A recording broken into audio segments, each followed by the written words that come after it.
AITA for my boyfriend humiliated me in front of the family over my cooking and I left dinner.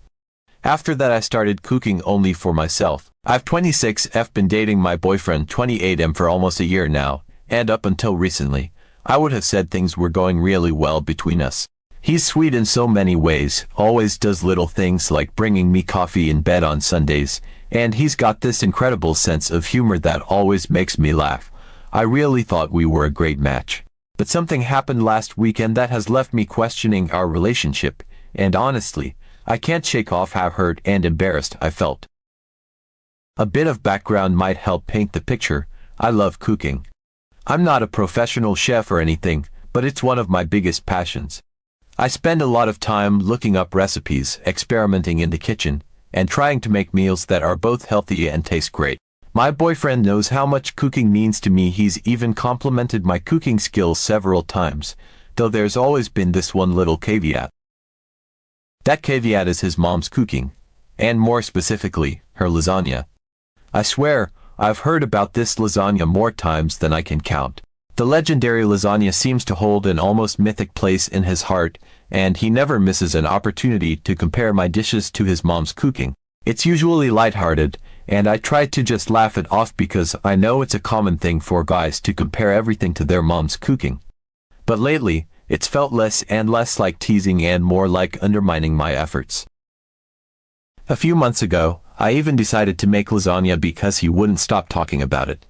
I thought I could take a crack at it and maybe impress him a little. I went all out, making my own sauce from scratch, layering everything with care, and letting it bake until it was all bubbly and golden. I was proud of my effort, and I felt like it turned out pretty damn well. But when I served it to him, he didn't have anything nice to say. He made a face and said, "It's good, but not like my mom's. Hers is just, I don't know, it's got something yours doesn't." I tried to pry a bit, asking what exactly I could do to improve, but he shrugged and said, "I don't know, I guess you just need more practice." It stung, but I let it go because I didn't want to make a big deal of it. So fast forward to last weekend. We were heading over to his parents' place for dinner. This was a big deal for me because I'm still trying to make a good impression on his family. They're nice enough, but I always feel a bit like I'm under a microscope around them. His mom is a very traditional woman who clearly takes a lot of pride in her cooking, and I get it, she's amazing in the kitchen, and I respect that. Before we left, my boyfriend made an offhand comment that really rubbed me the wrong way. He was straightening his shirt in the mirror, and I was just putting on my shoes when he looked over at me and said, "Maybe tonight you'll finally learn how to make lasagna properly. Yours could definitely use some improvement." I tried to laugh it off, but it really hurt my feelings. Here I was, going to his family's house, hoping to make a good impression, and he's essentially telling me that my cooking isn't up to par and that I should take notes from his mom. I took a deep breath and decided to let it go, thinking I'd just focus on having a good time at dinner. I didn't want to start an argument before we even left. We got to his parents' place, and it was all the usual pleasantries. His mom greeted us warmly, his dad was in the living room watching TV, and the smell of lasagna filled the house. I already knew what was on the menu, and I was prepared to hear everyone rave about it. Honestly, I was fine with that. I understand his mom's lasagna is a family favorite, and it's not a competition for me. I just wanted to enjoy the meal and have a nice evening. Everything was fine at first. We were all sitting around the table, and his mom brought out the lasagna. It did look amazing, with layers of cheese and sauce perfectly melded together. Everyone started eating, and naturally, the compliments started rolling in. "This is the best lasagna, as always, Mom. You've really outdone yourself," all of that. I smiled and agreed, telling his mom it was really delicious, because it truly was. But then, my boyfriend just couldn't resist. He turned to me, with that playful smirk of his, and said, "See, this is real lasagna. I've tried making it once, but let's just say, there's a reason we're all here eating my mom's tonight." Everyone laughed. I tried to smile and play along, but it felt like a punch in the gut.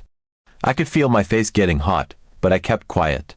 I thought maybe he'd stop there, but he didn't. He kept going, saying that I burned the sauce, which I definitely didn't, and that maybe I should just leave lasagna to the experts. His mom laughed awkwardly, like even she wasn't sure if it was funny anymore, and his dad just kept eating, oblivious. I could feel my stomach sinking. I was sitting there, trying to hold it together, but every time I thought he was done, he'd make another comment about how I should take notes from his mom or how practice makes perfect. It felt like I was being picked apart in front of his family, and I couldn't understand why he was doing this. Was it supposed to be funny? Was he trying to impress his parents by putting me down? I didn't get it. The more he talked, the smaller I felt. I didn't want to make a scene, but I also couldn't sit there and pretend that everything was fine. So I put my fork down, took a deep breath, and excused myself from the table. I mumbled something about needing some fresh air, and I walked out the front door. I went to the car and sat there, trying to collect myself. I felt humiliated. It wasn't just about the lasagna, it was the way he seemed to enjoy making me the butt of the joke, especially in front of his family. It made me question whether he respected me at all. A few minutes later, my boyfriend came out, looking genuinely confused. He opened the car door and asked why I had left. I tried to explain to him how his comments made me feel, how hurt and embarrassed I was, and how I didn't understand why he thought it was okay to make fun of me like that. Instead of apologizing, he rolled his eyes and said I was overreacting. He told me it was just a joke and that I needed to stop being so sensitive, especially around his family. That was the breaking point for me. I was already hurt, and now he was making me feel like I was in the wrong for having feelings at all. I told him that if he thought embarrassing me in front of his family was funny, maybe he should just date his mom's cooking instead. It just came out I was so upset, and I wanted him to understand how much he'd hurt me. He didn't take it well. He got angry, said I was ruining the night, and accused me of being dramatic. He said I needed to apologize to his mom for walking out and making things awkward. I couldn't believe it. I was the one who'd been humiliated, and somehow, I was supposed to apologize. We ended up driving home in silence, and since then, things have been tense between us. He's barely spoken to me, and when he does, it's cold and short. He's clearly waiting for me to apologize, but I just can't bring myself to do it. I feel like I didn't do anything wrong by standing up for myself. I tried to tell him how I felt, and he dismissed me entirely. I keep replaying the whole evening in my head, wondering if I overreacted or if I should have just sucked it up and laughed along. But every time I think about it, I still feel that pang of hurt. It wasn't just a joke to me, it was him putting me down in front of people I'm trying to make a good impression with. It felt disrespectful, and I can't help but feel like he should be the one apologizing, not me. I've talked to a couple of my friends about it, and they're split. Some think I should just let it go and apologize to keep the peace, but others think he was completely out of line and that I deserve an apology. I'm really torn because I care about him a lot, but I also don't want to be with someone who thinks it's okay to make me feel small, especially in front of others. So, after that dreadful night at his parents' house, things didn't get any better. In fact, if anything, they got more awkward. We'd moved past the silent treatment phase, and now it was just this weird tension hanging over us. I could feel it every time I looked at him, and I think he could feel it too. We'd exchange these forced, polite conversations like roommates who barely knew each other. You know, the kind of conversations that are stripped of all warmth and love, just mechanical words being said to keep up appearances. I was tired of it, honestly. I knew I had to do something to make myself feel better because, at that point, it felt like my feelings didn't matter to him.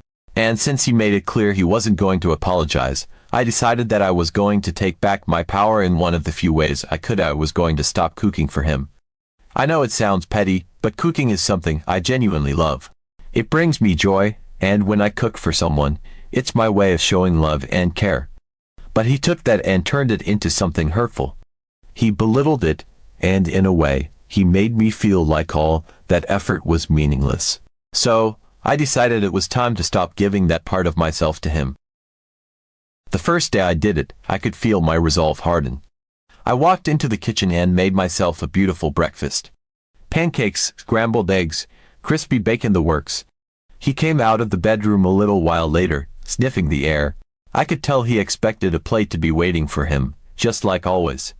But when he walked in and saw me sitting there, a single plate in front of me, he looked confused, his brow furrowed, and I could see the question forming on his lips, but I just went about eating my breakfast, pretending I didn't notice. I could see him awkwardly hovering, waiting for me to say something or offer to make him a plate, but I didn't.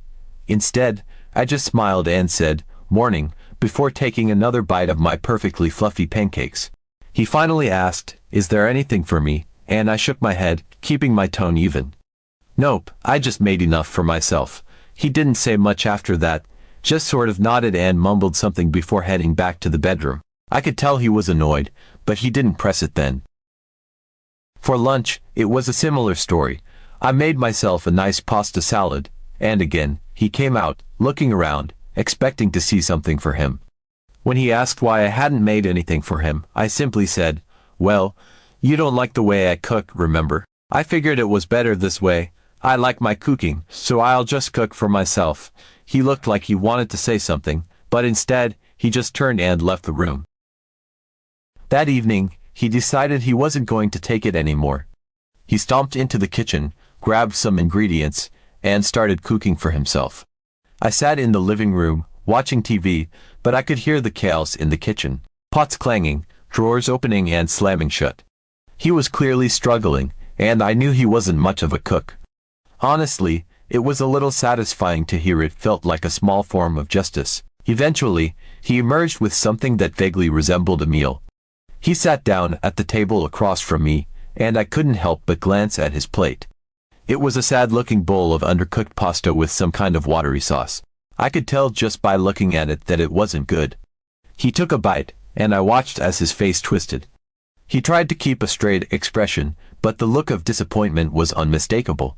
He forced a few more bites down, all the while shooting me these side glances, almost as if he was expecting me to swoop in and save him, to offer to make him something better, but I didn't. I just continued eating my own dinner, a perfectly cooked salmon with roasted vegetables, and acted like I didn't notice his struggle.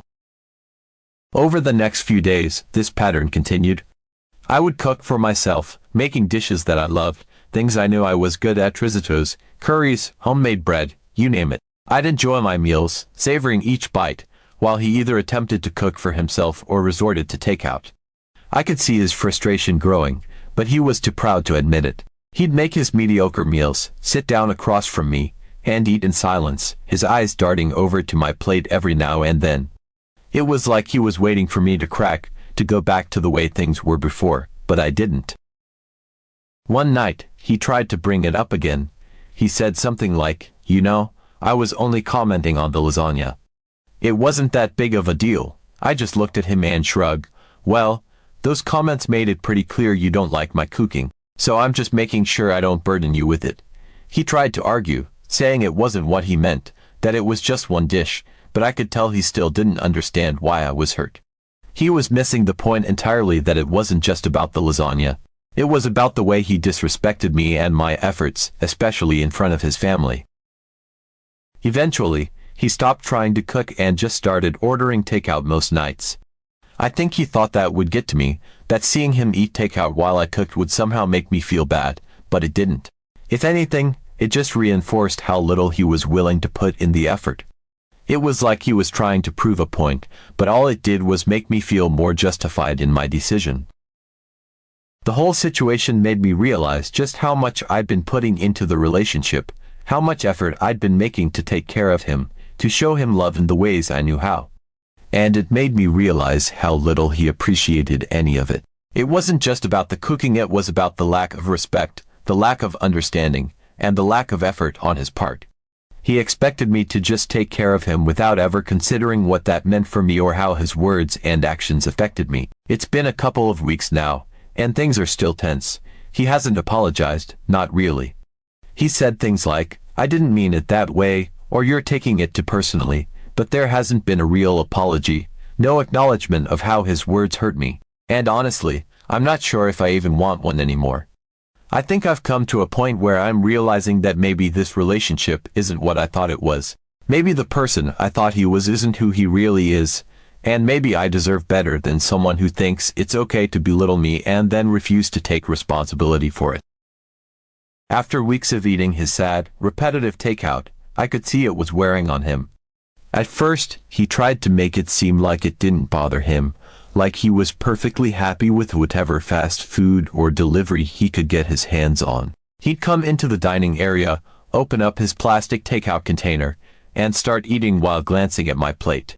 He tried to act like he didn't care, but it was painfully obvious that he did. He was used to eating home-cooked meals every day, meals made with care and thought.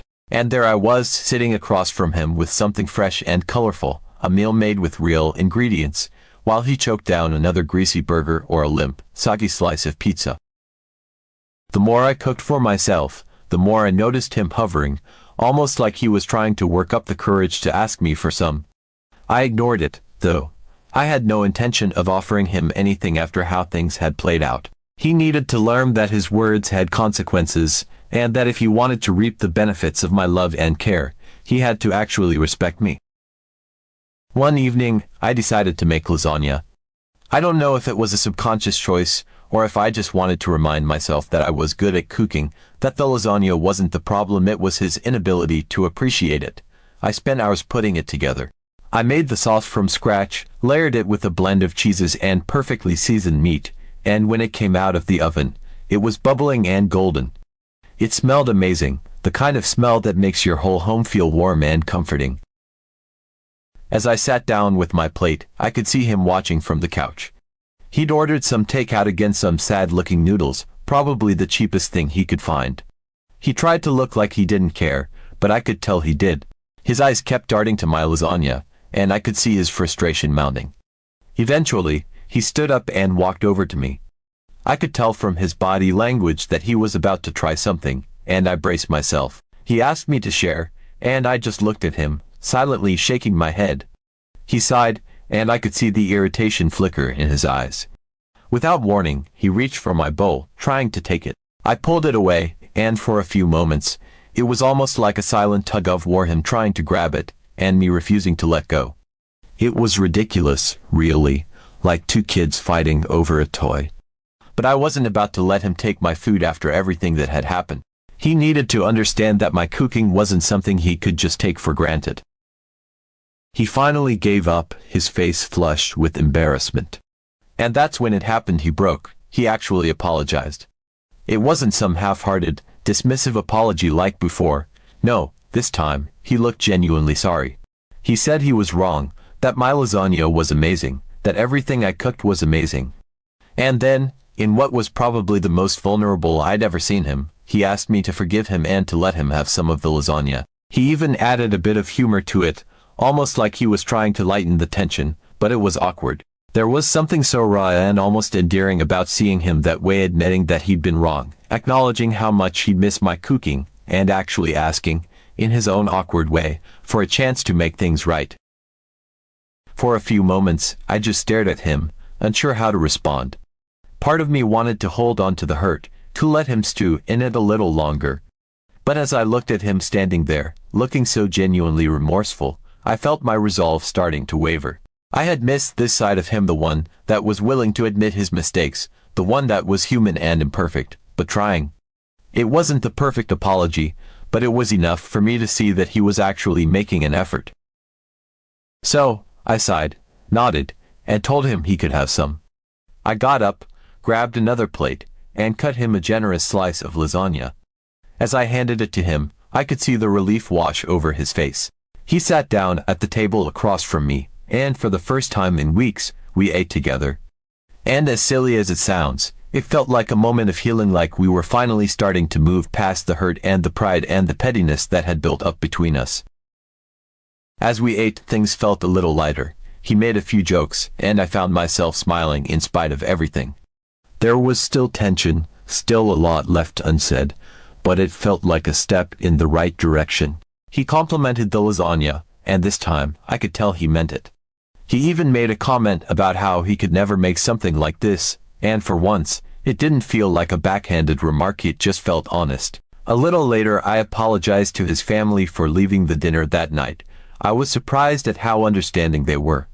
I had walked into their home feeling a mix of shame and nerves, worried that they might think less of me for how I handled things. But as I spoke, they listened attentively, and I could see that they genuinely cared. His dad gave me an encouraging nod, and his mom, in her gentle way, reassured me that things like this happen. She mentioned that family dinners can sometimes get intense, especially with all the teasing and personalities involved, and she understood how a comment could cut deeper than intended. I felt a weight lift off my chest as I realized they weren't judging me for it. What really touched me was when his mom added that she'd love to try my lasagna someday, but without any of the unnecessary comparisons. She smiled at me with this sincerity that made me feel seen, like she was extending an olive branch, not just for me to prove myself in her kitchen, but to genuinely connect over something I was passionate about. It wasn't about who was the better cook or whose lasagna was right. It was just a small act of kindness, and it went a long way. For a moment, I could imagine us in her kitchen together, sharing tips and laughing over bubbling pots of sauce. That small gesture meant so much to me. It wasn't just about lasagna, it was about her wanting to get to know me better, about me being welcomed into the fold of their family, beyond the awkwardness of what had happened. It was a way of saying, we see you, and we want you here. Am I AITA because I reacted like that and cooked food only for myself?